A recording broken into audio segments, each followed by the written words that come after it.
Industri mobil listrik adalah solusi China menghindari jebakan pendapatan menengah.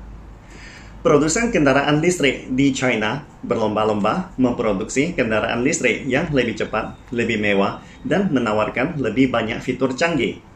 Jika tidak ikut kompetisi, mobil-mobil barat akan tertinggal. Tak heran bila merek-merek produsen kendaraan yang sudah mapan terkenal di dunia menghadapi kompetisi yang semakin intens dari China. Kebangkitan China sebagai produsen, importir, dan eksportir mobil terjadi dengan cepat dan cukup mengesankan. Meskipun China masih memproduksi kendaraan berbahan bakar fosil tradisional, namun kesuksesan besar dapat ditemukan pada produsen mobil listriknya. Tentu saja ini sangatlah penting bagi China, terutama alasan lingkungan dan energi serta pembangunan ekonomi. Industri otomotif dianggap sebagai industri yang terlambat. Artinya, persyaratan teknis dan industri yang sangat tinggi dan sulit dicapai, menandakan lebih banyak keuntungan yang dapat diperoleh dari perdagangan. Bagi negara-negara yang ingin memasuki negara berpenghasilan tinggi dan menghindari perangkap berpenghasilan menengah atau middle income trap, itulah sebabnya sangatlah penting menciptakan industri yang sangat menguntungkan seperti industri otomotif. Pertanyaannya, bisakah industri EV mobil listrik China lolos dari jebakan pendapatan menengah?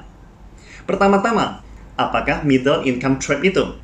Jebakan pendapatan menengah menurut laporan yang dikeluarkan oleh Bank Dunia dan Pusat Penelitian Pembangunan Dewan Negara China pada tahun 2008. Dari total 114 negara yang berada pada tingkat pendapatan menengah pada tahun 1960, ada 101 negara masih berada pada tingkat menengah.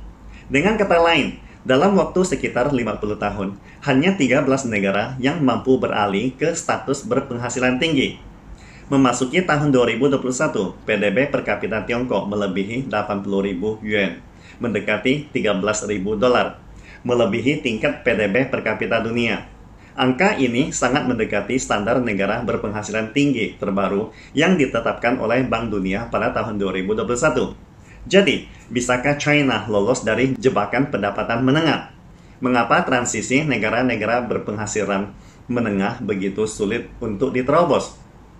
Seiring negara berpenghasilan menengah terus berkembang, upah mereka juga terus naik, menyebabkan mereka kurang kompetitif di industri bernilai tambah rendah seperti tekstil. Jika suatu negara ingin menghindari jatuh ke dalam situasi di mana industri dengan nilai tambah rendah dan upah semakin tidak kompetitif, maka mereka harus meningkatkan industri yang lebih kompetitif di negara-negara pendatang baru ini.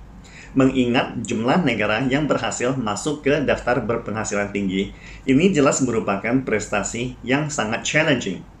Sebagai contohnya, pengalaman sukses Jepang dan Korea Selatan, kita dapat melihat bahwa industri otomotif telah memainkan peran penting dalam peningkatan industri dan pembangunan ekonomi kedua negara. Mereka adalah kasus terobosan yang sangat baik, yang berhasil menghindari jebakan pendapatan menengah.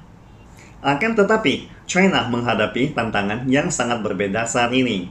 Jepang dan Korea Selatan berhasil menghindari jebakan pendapatan menengah didasarkan pada mobil bertenaga bahan bakar fosil tradisional.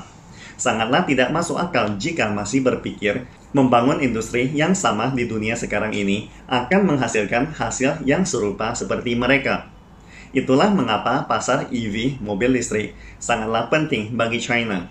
Menurut statistik International Energy Agency, total penjualan mobil listrik electric vehicles di seluruh dunia mencapai 10,6 juta unit atau sekitar 205,5 miliar dolar pada tahun 2022 dan diperkirakan akan meningkat menjadi sekitar 1,7 triliun dolar pada tahun 2023.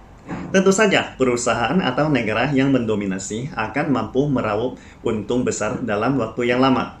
Hari ini, China telah menjadi pasar dan produsen kendaraan listrik terbesar di dunia, dan pengekspor kendaraan terbesar kedua di dunia yang sangat berkemungkinan menyalip Jepang sebagai pengekspor terbesar di akhir tahun 2023. Dari tahun 2009 hingga 2020, ekspor mobil China relatif stabil, kemudian mencapai puncaknya pada tahun 2021.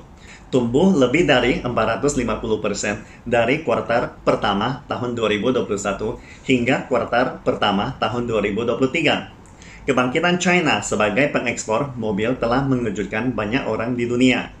Bagaimana Beijing bisa menciptakan prestasi menakjubkan ini? Pertama, Beijing telah banyak berinvestasi di industri otomotif melalui subsidi, insentif pajak, dan pembangunan infrastruktur secara besar-besaran yang membantu memacu inovasi dan pertumbuhan. Selain itu, pembuat EV China telah mampu memanfaatkan kekuatan pasar domestik untuk mendapatkan pijakan di pasar global. Banyak dari perusahaan ini berfokus pada pengembangan kendaraan listrik harga terjangkau dan berkualitas tinggi yang sangat menarik bagi banyak konsumen. Contoh yang paling penting adalah pembuat mobil listrik China, BYD, yang telah berhasil merebut pangsa pasar global dengan menawarkan berbagai kendaraan harga terjangkau dan berkualitas tinggi. Pada tahun 2022, penjualan mobil EV BYD telah menyalip semua branding pembuat mobil EV lainnya di dunia, dengan pertumbuhan 145% dari tahun ke tahun. Akan menjadi kesalahan besar jika mengatakan kesuksesan BYD sebatas karena dukungan pemerintah atau keberuntungan. Memang benar, pasar EV China tidak akan ada hari ini jika Beijing tidak banyak berinvestasi dalam subsidi. Tetapi hal yang sama juga terjadi pada Tesla. Jika pemerintah California tidak mensubsidi kendaraan tanpa emisi, maka Tesla tidak akan mendapatkan keuntungan selama 10 tahun pertama keberadaannya. Kunci keberhasilan lainnya adalah pesatnya perkembangan teknologi baterai yang telah menjadi komponen biaya tertinggi dalam kendaraan listrik, yang menyumbang lebih dari 30% harga mobil. Perusahaan China telah banyak meningkatkan kinerja dan membuat kemajuan yang sangat signifikan di bidang ini. Ini adalah masalah terbesar pembeli, yaitu kekhawatiran jangkauan EV yang terbatas. Kedepannya, industri EV China akan terus tumbuh dan sukses karena permintaan akan kendaraan listrik terus meningkat. Perusahaan China berada di posisi yang tepat untuk memenuhi permintaan ini dengan produk yang inovatif dan terjangkau. Jadi, bisakah industri EV mobil listrik menjadi tiket China untuk keluar dari perangkap pendapatan menengah? Jawabannya yes and no. Skala ekonomi China sangatlah besar, dan dampak dari satu industri terhadap PDB per kapita tidak cukup untuk mencapai tingkat pendapatan yang tinggi. Sebaliknya, jika kita melihat kesuksesan industri kendaraan listrik China sebagai bagian dari cerita yang lebih panjang dari perkembangan ekonomi China, maka kita dapat melihat bahwa China berada pada posisi yang sangat baik untuk memasuki industri tahap selanjutnya. Jika kesuksesan ini berlanjut di industri berteknologi tinggi dan bermargin tinggi lainnya, maka kita dapat mengatakan bahwa China sedang dalam perjalanan untuk menjadi negara berpenghasilan tinggi. Pastikan Anda subscribe dan follow akun ini supaya senantiasa mendapatkan info terbaru tentang teknologi terkini AI berkaitan. Salam Indonesia Maju!